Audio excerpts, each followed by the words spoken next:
Commander Vorith stood at the front of the massive proving hall. His 8 red eyes slowly scanned the rows of cadets. Fear was everywhere. Dozens of alien recruits sat frozen in their seats, trying not to move, trying not to breathe too loud. That was exactly how Vorith liked it. His dark chitin armor reflected the dim blue lights above, and his mandibles clicked softly with satisfaction. This was not a classroom. This was a reality check. He crossed his 2 armored arms. "You think you understand combat?" His voice echoed through the hall. The sound bounced off the high metallic walls, making even the bravest cadets tense up. "You think your simulation scores mean anything?" A pause. "No, they don't." A nervous shift ran through the crowd. Vorith turned slightly and pointed at the giant holographic screen behind him.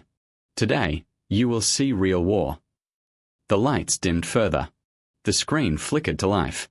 Battle of Crash Station. A few cadets swallowed hard. Vorith continued coldly. 42 ships lost.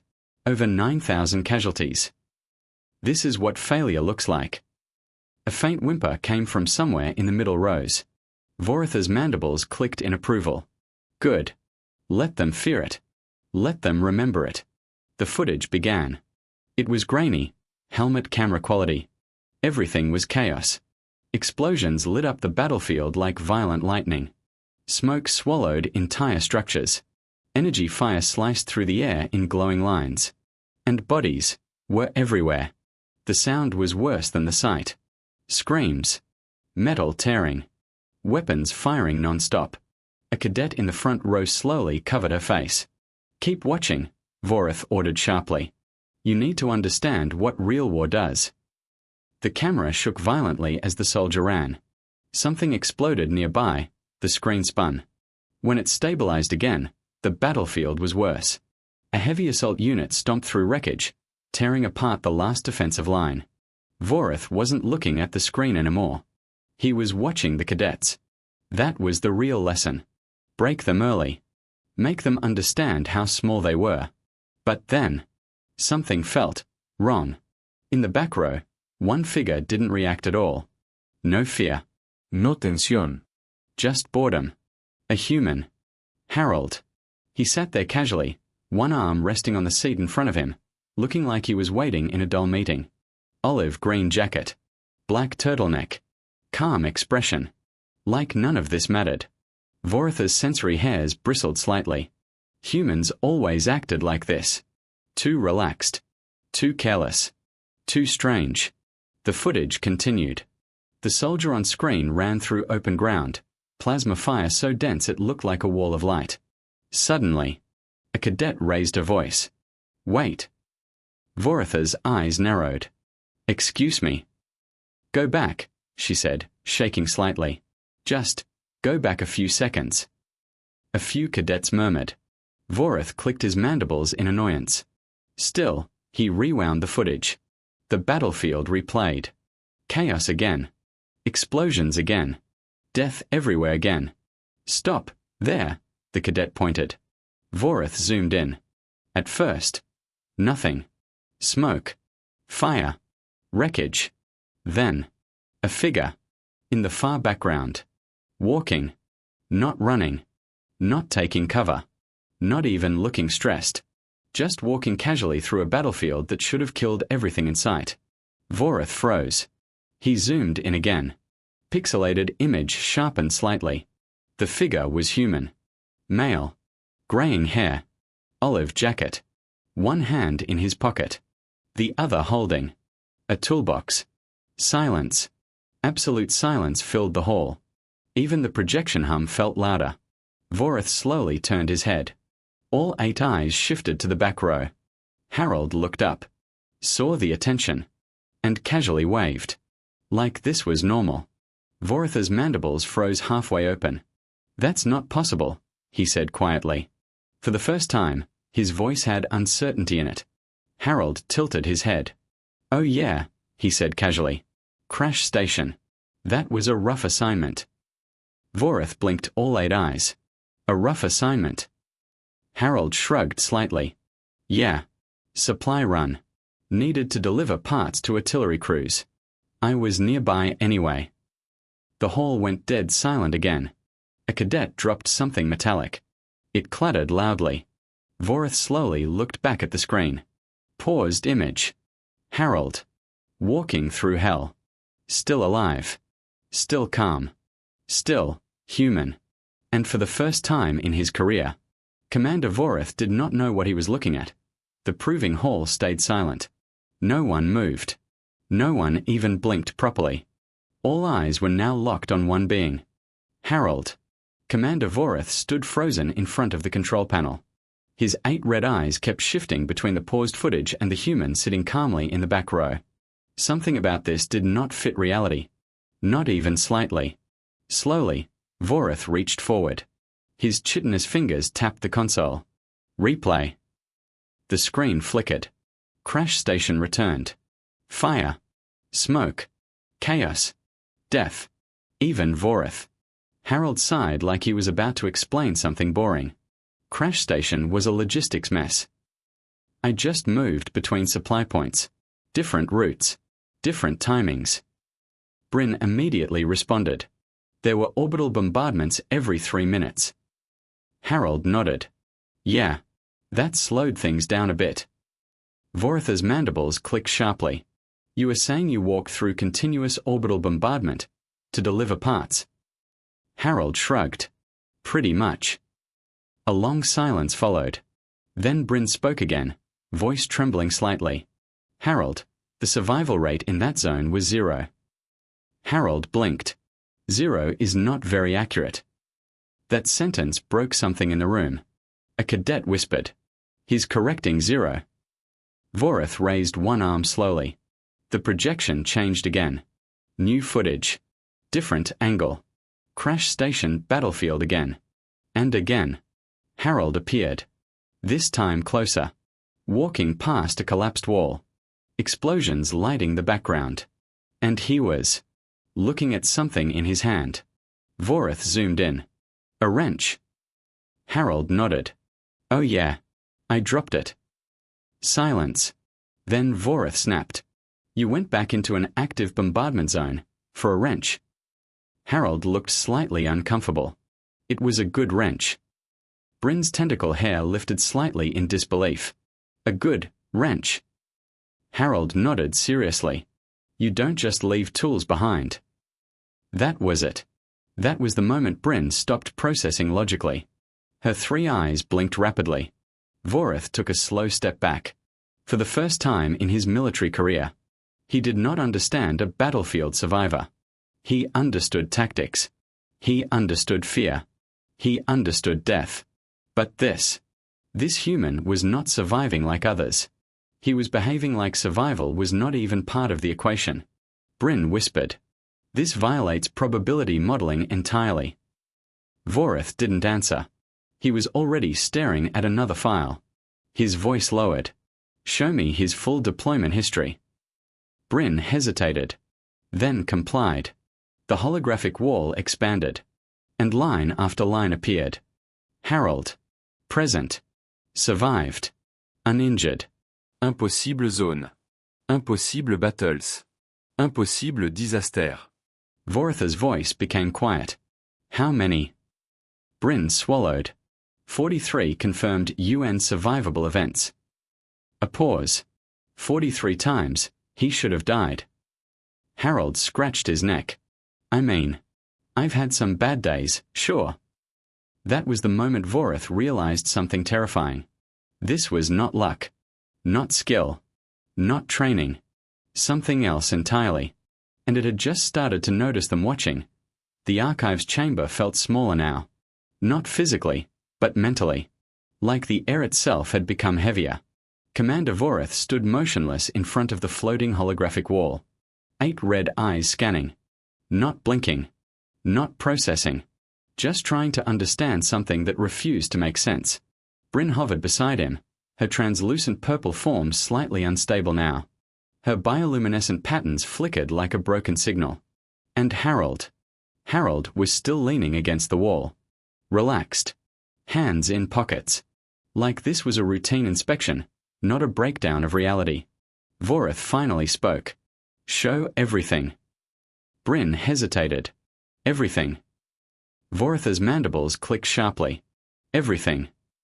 The system responded instantly. The holographic wall expanded again.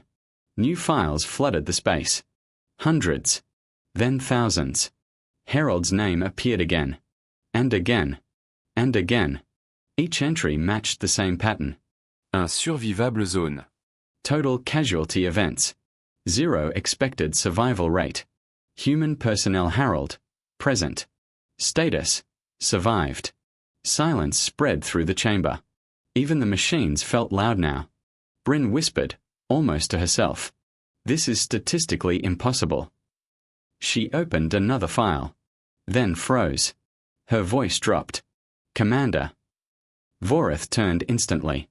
What? Bryn enlarged a specific record. The title appeared in glowing text. Void Breach Incident. Classified Level 9. Voritha's sensory hairs lifted slightly. That was not a normal classification. That was do not look at this again level. Bryn continued carefully. 40 ships lost. Entire fleet swallowed by dimensional collapse. No recovery of personnel or debris. She paused. Then added. Except one. All 8 of Voritha's eyes narrowed. Show me. The file opened. A distorted holographic replay flickered into existence. Space. Then tearing. Reality bending like fabric being ripped apart.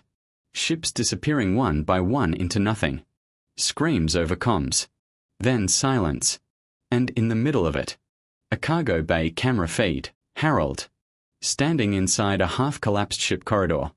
Holding a crate. Looking slightly annoyed. Vorith froze. That is inside a void collapse event. Harold glanced at the projection. Oh yeah. That one. Bryn turned sharply toward him. You were inside a reality failure zone. Harold shrugged. I was picking up medical supplies from the cargo bay. Voritha's voice dropped. While reality was collapsing. Harold nodded. Yeah. People were screaming about it, I think. Bryn's tentacle hair lifted slightly in alarm. You think? Harold thought for a second. I was mostly focused on not dropping the crate. Silence. A very deep silence. Then Bryn spoke again. Harold, do you understand what a void breach does? Harold nodded casually. Things stop working normally. Voritha's mandibles clicked once. That is the most understatement I have ever heard. Bryn zoomed into another file. Her voice became tighter. Let's continue. Another event appeared. Thorax nest extermination. Vorith stiffened slightly. Even cadets feared that one. Bryn read it aloud. Biological agent exposure. Full suit degradation in under 60 seconds. Complete loss of all personnel in sector. She looked at Harold.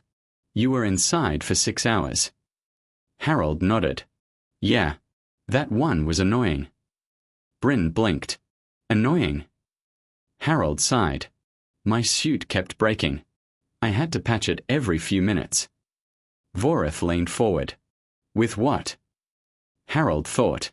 Sealant tape. Found a maintenance closet. Bryn's voice cracked slightly.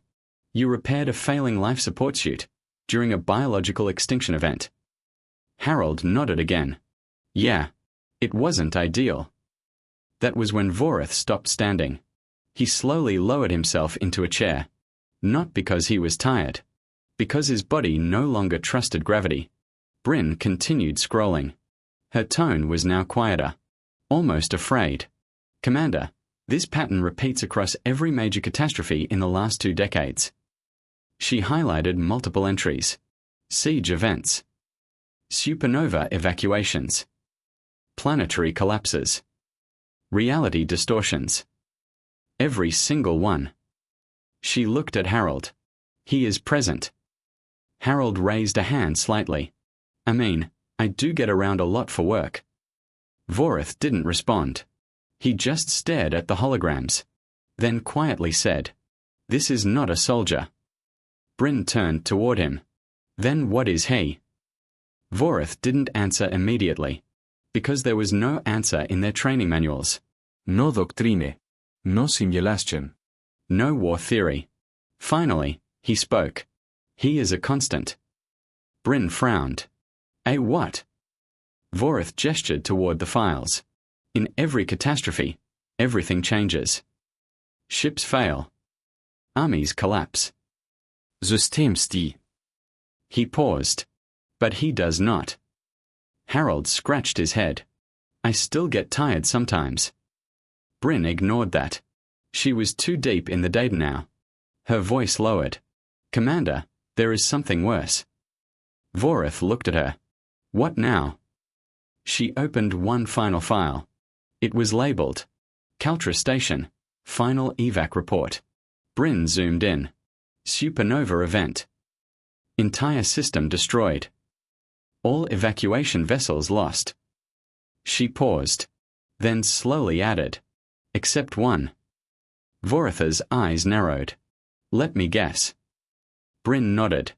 Yes. She turned the screen. Harold, standing near an evacuation ship, holding an ID badge, looking mildly annoyed. Harold sighed. Oh that. I dropped my badge. Silence hit the chamber so hard it felt like impact. Bryn whispered. You survived a supernova because you went back for an ID badge. Harold nodded. The first ship was full anyway. Vorith leaned back slowly. His mandibles stopped moving completely. For the first time in his career, he had no tactical explanation. No survival logic. No probability model. Just one conclusion forming in his mind. Either this human was impossible, or the universe was wrong, and neither option was acceptable. The archives chamber no longer felt like a room. It felt like a contradiction. Every hologram still floated in the air, hundreds of disasters, battles, collapses, and extinction events. And in every single one, Harold, standing, walking, fixing something, or just being there. Commander Vorith sat completely still in his chair. His 8 red eyes didn't move anymore. Not because he was calm, but because his brain had reached its limit for understanding. Bryn stood beside the console, her translucent body flickering slightly. Her tentacle-like hair floated in uneven waves, like it had forgotten how physics worked. She spoke quietly. Commander, I've rechecked the probability models. Vorith didn't respond. Bryn continued anyway. Even if we assume maximum survivability training, elite genetics, advanced shielding, and perfect decision-making. She paused, then added softly, the chance of surviving even 2 of these events is effectively 0. A long silence. Harold, still leaning against the wall, raised a hand slightly. I feel like you guys are overthinking this. Both Vorith and Bryn turned their heads instantly. Harold shrugged. I just do my job. Bryn's voice sharpened. Your job takes you into UN survivable zones. Harold nodded. Yeah, that's where the work is. Vorith's mandibles clicked once, slowly this time. Not anger. Not fear. Something closer to exhaustion. Explain that. Harold pushed himself off the wall. People need supplies in dangerous places. So I deliver them. That's it. Bryn stared at him. That is not it. That is suicide with extra steps. Harold frowned slightly. Well, I haven't died yet, so I guess it's working. That sentence made Vorith's sensory hairs twitch weakly. Because it wasn't wrong. It was just impossible. Bryn suddenly turned back to the files. Her voice quickened. Commander, there is something else we missed. Vorith slowly looked at her. What now? Bryn pulled up a new dataset. It expanded instantly across the chamber. A timeline, marked with red warnings. Every major disaster. Every galactic scale failure. Every system collapse. And at irregular intervals. Harold's presence marker. She zoomed in. Look at this pattern. Vorith leaned forward slightly. At first it looked random. But then, it wasn't. Harold's appearances always coincided with the highest casualty zones. Not before. Not after. During. Bryn whispered. He doesn't avoid danger. She looked at Harold. He moves through it. A cadet-level instinct would be to retreat. A soldier would take cover. A commander would reroute. But Harold just arrived. Vorith slowly spoke. So what are you suggesting? Bryn hesitated. Then said it. That danger does not eliminate him. A pause. It avoids him. Silence cracked through the room again. Harold blinked. I don't think danger avoids people. Bryn immediately replied. It shouldn't be possible. Vorith stood up slowly. His chair creaked behind him. All known survival doctrine is based on one principle, he said. Bryn nodded. Reduce exposure to risk. Vorith's eyes locked on Harold. And yet this human. He gestured at the floating disasters. Walks directly into maximum risk zones. Harold scratched his head. I don't walk into them. I just arrive where I'm assigned. Bryn's voice dropped. Assigned by who? Harold shrugged. Command, usually. That answer made Vorith pause. He turned slightly toward Bryn. Pull up assignment history. Bryn obeyed instantly. More files appeared.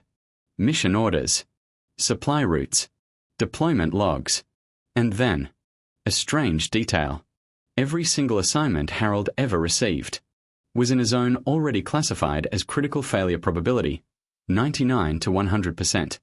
Vorith's mandibles slowly opened. These are not normal assignments. Bryn whispered. They're statistical death sentences. Harold frowned. That sounds a bit dramatic.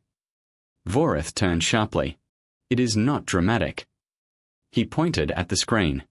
43 confirmed zones where entire fleets or divisions were erased. Bryn added quietly.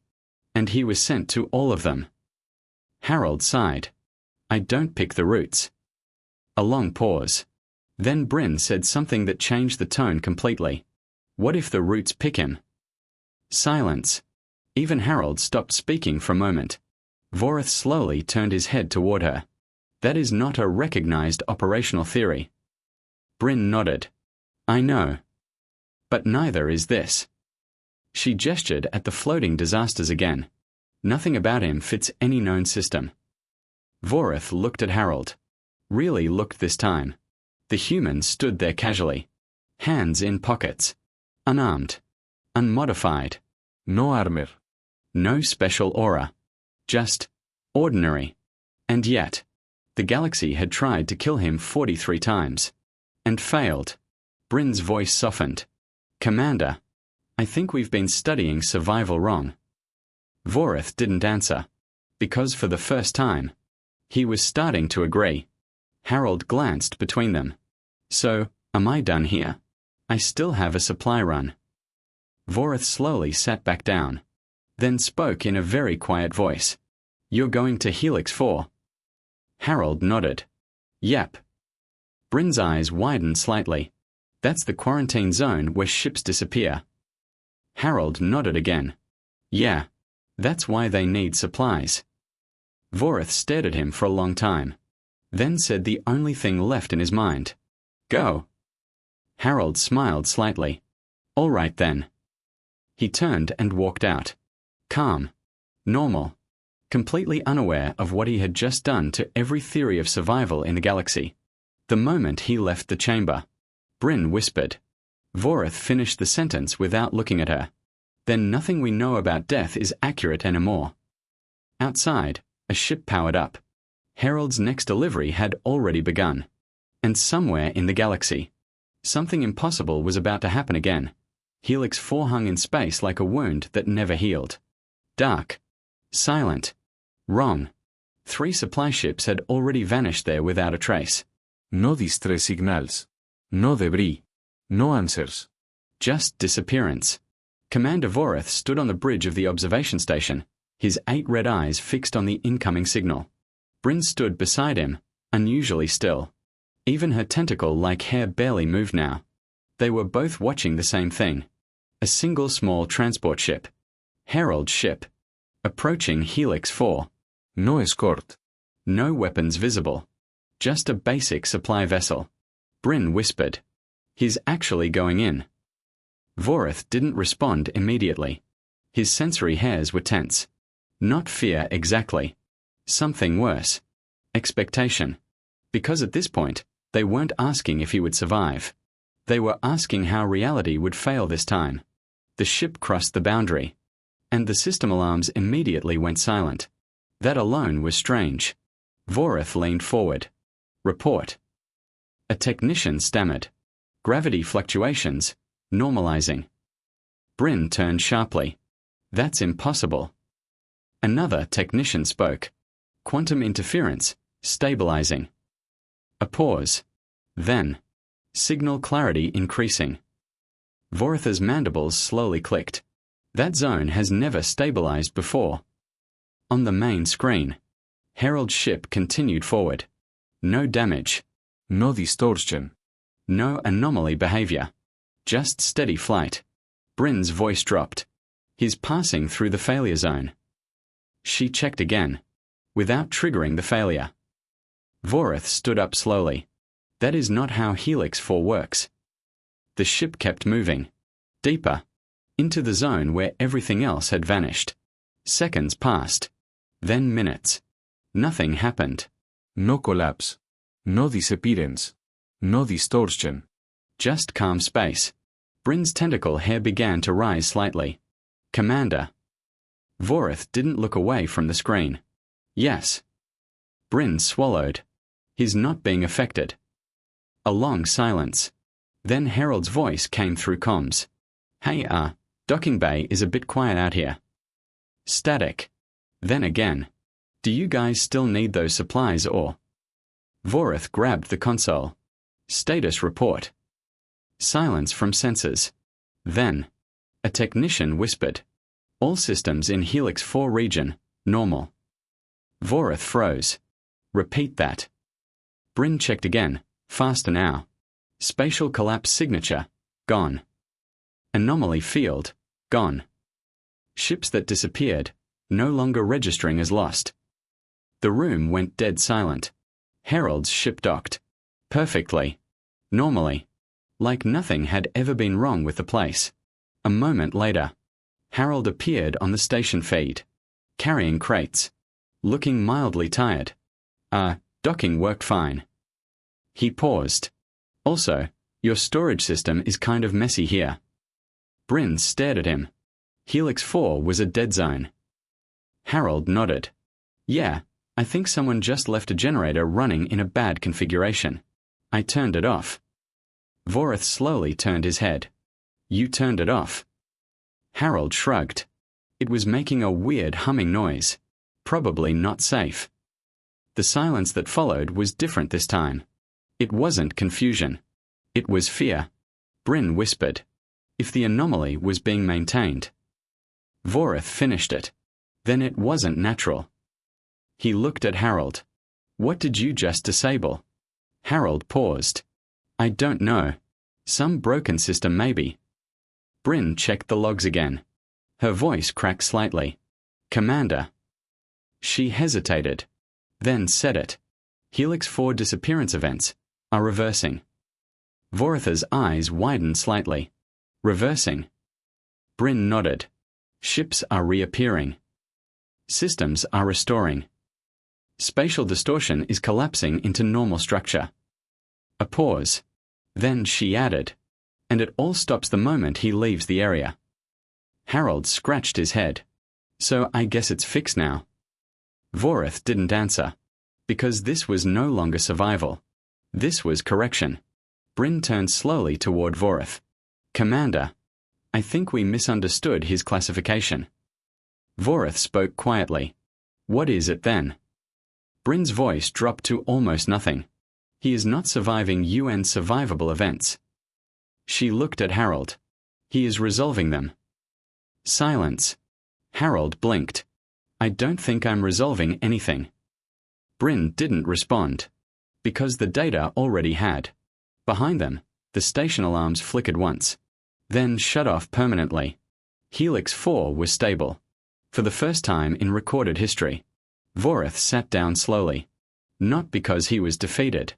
But because everything he believed about war, survival, and probability had just stopped working. Harold adjusted his jacket. So, am I good to head back? Bryn nodded slowly. Yes. Harold smiled. Great. Got another supply run tomorrow. Vorith looked up at him. Where? Harold thought for a second. Sector 9. Something about a collapsing star system. Bryn dropped her console. It hit the floor without anyone reacting. Vorith closed his eyes for a long moment, then opened all 8 again. Of course it is. Harold waved. All right, see you guys later. He walked away like nothing had changed. But behind him, the galaxy had quietly rewritten its own rules. Bryn whispered, Commander. Vorith didn't respond. She asked anyway, what do we call him now? Vorith looked at the empty space where Harold had been, then at the still stable Helix 4 readings, and finally said, I don't think we have a word for it yet. Outside the station, Harold's ship jumped to the next disaster zone, and somewhere in the universe, something that should have ended everything was about to be fixed again.